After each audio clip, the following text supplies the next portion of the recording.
Hello friends, कैसे हो आप सभी।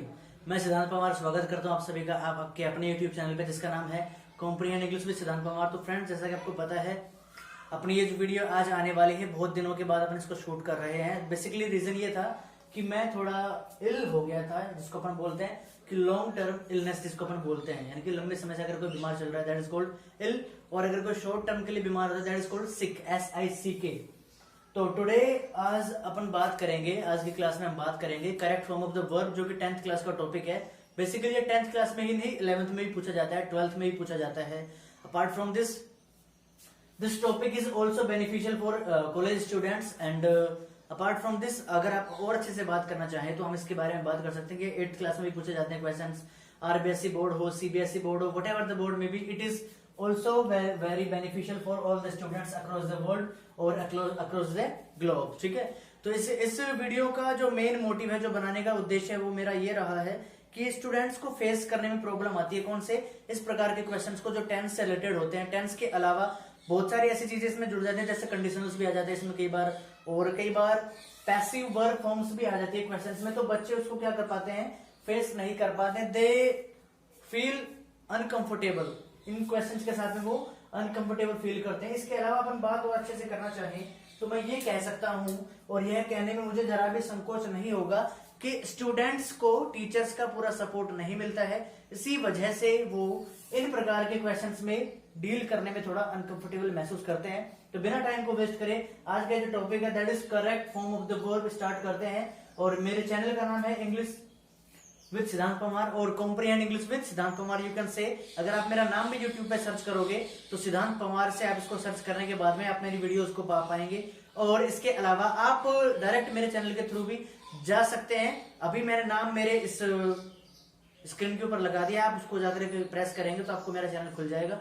वहां पे मैंने लगभग 115 के आसपास वीडियोस डाल रखी है, जिनमें आपको अलग अलग क्वालिटी की वीडियोस मिलेंगी। किसी में अपन इस वोकैब्स के बारे में बात करते हुए नजर आएंगे, किसी में कॉम्प्रिहेंशन के बारे में बात करते हुए नजर आएंगे, किसी में अपन ग्रामर के ऊपर बात करते हुए नजर आएंगे। ठीक है, तो ये जो क्लास आज की होने वाली है that is beneficial, that is advantages for the students who are facing discomfortable और uncomfortable in the matter of English. ठीक है, तो बात करते हैं आज की क्लास में पहले क्वेश्चन को। अगर अपन देखेंगे, he never blank space allow, यहाँ पे जो ब्लैंक स्पेस है बेसिकली यह आपको वर्ब फिल करने के लिए बोला गया है कि यहाँ पे हम क्या करते हैं।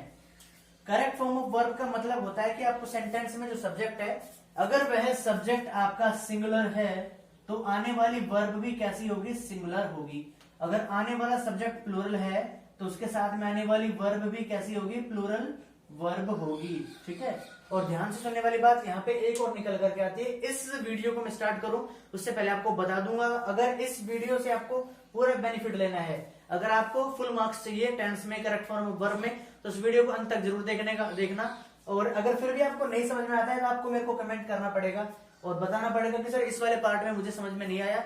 आई will try definitely my hard my best to solve your queries and solve your problems. ठीक है, देखो तो मैंने बताया जो वर्ब की फर्स्ट फॉर्म होती है बेसिकली हमेशा प्लूरल होती है। वर्ब की फर्स्ट फॉर्म हमेशा क्या होती है, प्लूरल होती है। और अगर उसे मुझे सिंगुलर बनाना होगा तो वर्ब में मुझे एस या ईएस को ऐड करना पड़ेगा। ठीक है, वर्ब को अगर मुझे सिंगुलर बनाना है तो मुझे उसमें एस या ईएस ऐड करना पड़ेगा। तो पहले क्वेश्चन की तरफ आपने देखा कि ही के बाद मैंने नेवर लगाया। नेवर एक टाइम एडवर्ब होती है, जिसका मतलब होता है कभी नहीं। जब आप कभी नहीं की बात करते हो इसका मतलब आपका रूटीन है कि वह कभी भी झूठ नहीं बोलता है, या उसका रूटीन और हैबिट अपन दोनों लगा सकते हैं कि यह कभी भी झूठ नहीं बोलता है वह व्यक्ति। इसका अर्थ क्या हुआ कि यह प्रेजेंट इंडेफिनिट टेंस में जाएगा। और प्रेजेंट इंडेफिनिट टेंस का आपको मैं बेसिक इंट्रोडक्शन दे दूं तो वो होता है जब कभी भी अपन बात करते हैं अफर्मेटिव सेंटेंस की, तो वहां पे वर्ब की फर्स्ट फॉर्म या फिर फर्स्ट फॉर्म के साथ में ऐसे ईएस आएगा। और अगर नेगेटिव सेंटेंस है, इंटरोगेटिव है, डब्ल्यूएच इंटरोगेटिव है, तो वहां पे आपको डू डज हेल्पिंग वर्ब और वर्ब की फर्स्ट फॉर्म का यूज करना होता है। इसके अलावा जो सिंगुलर सब्जेक्ट होते हैं अफर्मेटिव सेंटेंस में, उनके साथ में एस या ईएस लगता है वर्ब में, और प्लूरल के साथ में एस या ईएस नहीं लगता है। तो ही बेसिकली मेरे यहाँ पे सिंगुलर है। इसका अर्थ क्या हुआ, जो टेल है इसमें मुझे एस या ईएस ऐड करना पड़ेगा। तो ही नेवर टेल्स अ लाई, वह कभी भी झूठ नहीं बोलता है। ध्यान से देखो, अगले क्वेश्चन की तरफ बात करेंगे। जनरली ही के बाद ब्लैंक स्पेस है, वियर वर्ब है a white shirts, but today he के बाद blank space wear a blue one. तो यहाँ पे दो एक्शन एक साथ चल करके आ रहे हैं। एक एक्शन में रूटीन की बात की जा रही है, एक एक्शन में टेम्पररी एक्शन की बात की जा रही है। टेम्पररी एक्शन मीन्स प्रेजेंट का कॉन्टिन्यूअस टेंस, जो कि मेरा शो करता है टुडे के साथ में। टुडे मीन्स होता है प्रेजेंट का कॉन्टिन्यूअस टेंस, जनरली मीन्स होता है प्रेजेंट का इंडेफिनाइट टेंस। तो प्रेजेंट इंडेफिनाइट टेंस यहाँ पे अपना फिल करना पड़ेगा, और टुडे के बाद में आने वाले ब्लैंक स्पेस में मेरे को प्रेजेंट का कॉन्टिन्यूअस टेंस फिल करना पड़ेगा। इट मीन्स ही के साथ में मुझे वर्ब में ऐसे एस लगाना पड़ेगा, बिकॉज यहाँ से यहाँ तक का जो सेंटेंस है वो अफर्मेटिव सेंटेंस है। अगर आपको अच्छे से वीडियो को समझ में नहीं आ रहा होगा कोई भी टॉपिक, कोई भी पॉइंट, तो आप मेरे को पूछ सकते हो। इसके अलावा ऐसा एक भी पॉइंट मैं नहीं छोड़ूंगा आज की क्लास में कि आपको पढ़ने के बाद में समझ में नहीं आए। मुझे पूरा विश्वास है कि इस क्लास के बाद में आपके जो सारे डाउट्स हैं टेंस से related, correct form of verb से रिलेटेड, कभी भी आपको किसी भी कोचिंग में जाकर के, किसी भी स्कूल में जाकर के, किसी ट्यूशन में जाकर के नहीं पूछना पड़ेगा कि सर हमारे को टेंस समझ में नहीं आया, हमारे को ऐसा ये प्रॉब्लम आ रही है, ये आ रहा है, फलाना आ रहा है, ढिमकाना आ रहा है। कुछ नहीं, आपको अच्छे से ध्यान से सुनना चाहिए। देखो ध्यान से। तो ही के बाद मेरा यहाँ पे वियर्स हो जाएगा, he wears white shirts but today he is wearing हो जाएगा, क्योंकि प्रेजेंट कॉन्टिन्यूअस का मतलब होता है इजमार प्लस वर्ब की आईएनजी फॉर्म। अगला क्वेश्चन देखो, this is the third time when you के बाद ब्लैंक स्पेस है स्कोर अ सेंचुरी। तो जब अपन बात करेंगे दिस इज द टाइम के साथ में, this is the third time, तो इसको अपन बोलते हैं ऑर्डिनल नंबर्स। थर्ड टाइम आ गया, फर्स्ट टाइम आ गया, सेकंड टाइम आ गया, इनफिनाइट टाइम आ गया, यानी कि अनंत तक की संख्याओं की अगर अपन बात करेंगे और सेंटेंस स्टार्ट हुआ है दिस इज द से, तो यहाँ पे अपना प्रेजेंट का परफेक्ट यूज होता है, जिसमें हैज हैव प्लस वर्ब की थर्ड फॉर्म अपने को यूज करनी होती है। तो this is the third time when you have scored a century. Question number 4 है, यू के बाद में ब्लैंक स्पेस है, leave your home at this moment. At this moment का मतलब क्या होता है? Present continuous.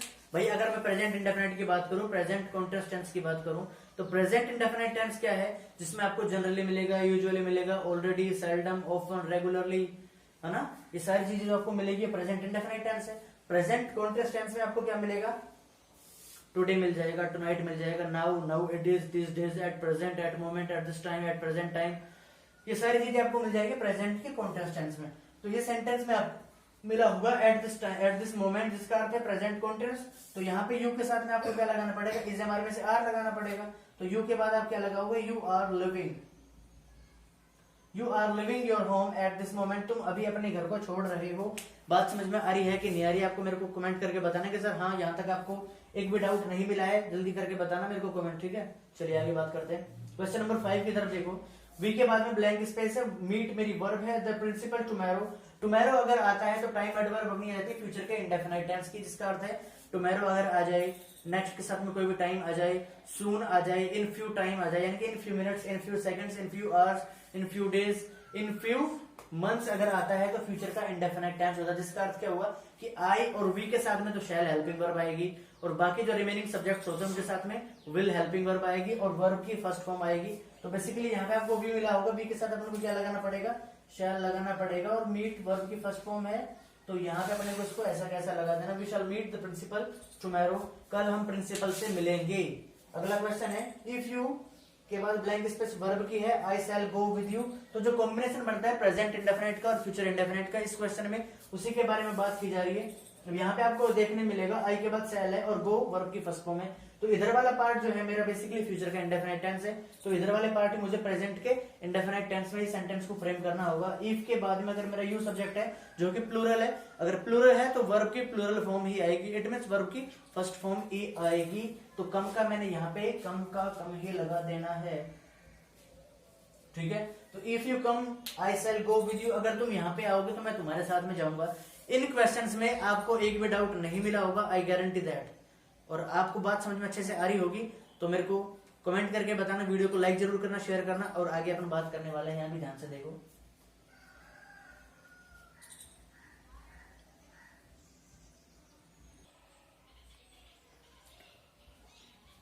अभी नेक्स्ट क्वेश्चंस की बात करते हैं, जिनमें क्वेश्चन नंबर 6 से लेकर के क्वेश्चन नंबर 11 तक का मैंने यहाँ पे मेंशन करा हुआ है बोर्ड के ऊपर। अब सभी को क्वेश्चंस को देखना है और इनमें जो ट्रिक्स अप्लाई होती है उन सभी को अपने को अप्लाई करना है। बेसिकली ये जो क्वेश्चंस हैं इनमें वो सारे टाइप्स के क्वेश्चंस मैंने इंक्लूड करे हैं जो कि आपके एग्जाम में पूछे जाते रहे हैं, पूछे जाते हैं और इन फ्यूचर पूछे जाएंगे, आई एम प्रिटी श्योर। और आपको अगर अच्छा स्कोर करना है तो आपको भी इन क्वेश्चंस को अच्छे तरीके से माइंड में सेटअप कर लेना है कि मुझे इन प्रकार के अगर क्वेश्चन आते हैं, इस प्रकार का अगर मेरे से कोई क्वेश्चन पूछा जाता है तो मुझे इसी अप्रोच के साथ में उनको सोल्व करना है।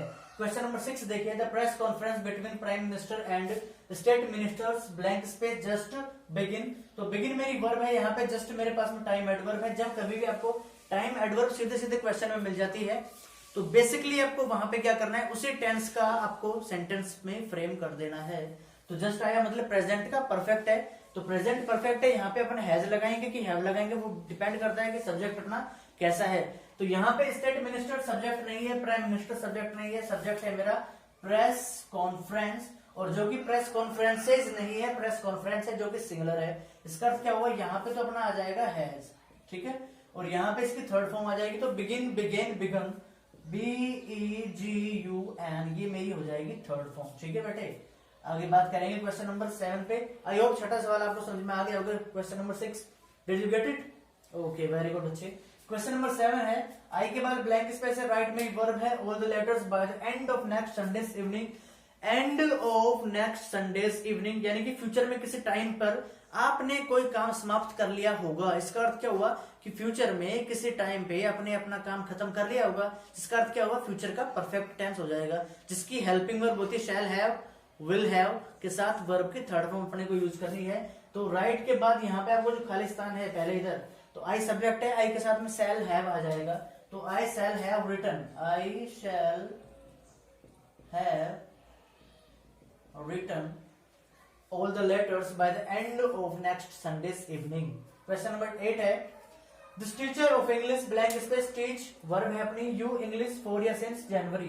जनवरी बेसिकली एक पॉइंट ऑफ टाइम है, ना कि पीरियड ऑफ टाइम। तो जनवरी से अगर मैं कर रहा तो सीधे मैं यहाँ पे सिंस तो यूज कर ही सकता हूँ, फोर को मुझे यूज नहीं करना। अब अपन इधर बात करेंगे, अगर सिंस 4 आता है, अगर 10वीं क्लास की मैं बात करूं, 10th क्लास की अगर मैं बात करूं, 11th क्लास की बात करूं, या स्कूल के एकेडमिक ईयर्स की अगर मैं बात करता हूं, तो वहां पे सिंस 4 का यूज अपन सिर्फ प्रेजेंट के परफेक्ट कंटीन्यूअस टेंस में ही करते हैं। और अगर कॉम्पिटिटिव लेवल की बात करूं तो इसका अपन प्रेजेंट के परफेक्ट में भी यूज कर सकते हैं।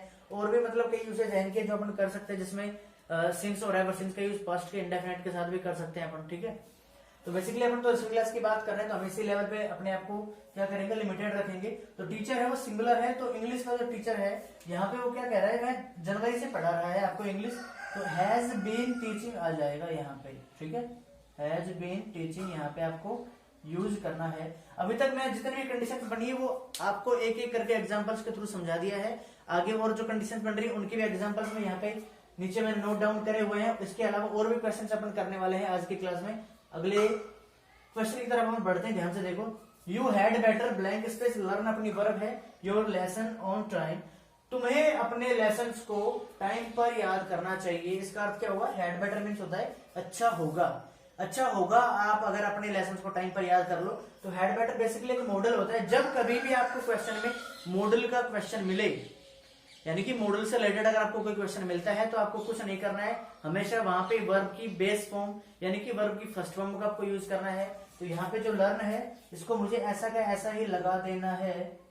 तो क्वेश्चन बन जाएगा मेरा, you had better learn your lesson on time. Clear है, बात समझ में आ रही होगी अच्छे से, वेरी गुड। दूसरा क्वेश्चन है, इफ यू, फिर बी वर्ब मेरी यहाँ पे लगानी है मुझे, a doctor you would save covid patient, it is imaginary conditionals, जिसमें आपको अगर मेन क्लोज में वुड के साथ में वर्ब की फर्स्ट फॉर्म मिलती है, तो इफ क्लोज में अगर आपको बी दे रखा है तो बी की आपको हेल्पिंग वर्ब हमेशा लगानी है, क्या, वर लगाना है। वेरी गुड, आपने सही सुना है, आपको यहाँ पे लगाना है वर्ब। तो if you were a doctor you would save covid patients, आप ये कह रहे हो, मैं इमेजिन कर रहा हूं अगर मैं एक डॉक्टर होता तो मैं कोविड-19 पेशेंट्स को बचाता। ये सिर्फ आपने एक कल्पना की है, आपने एक इमेजिनेशन लिया है कि आप अगर डॉक्टर होते तो ही बचाते। क्लियर है बात, ओके।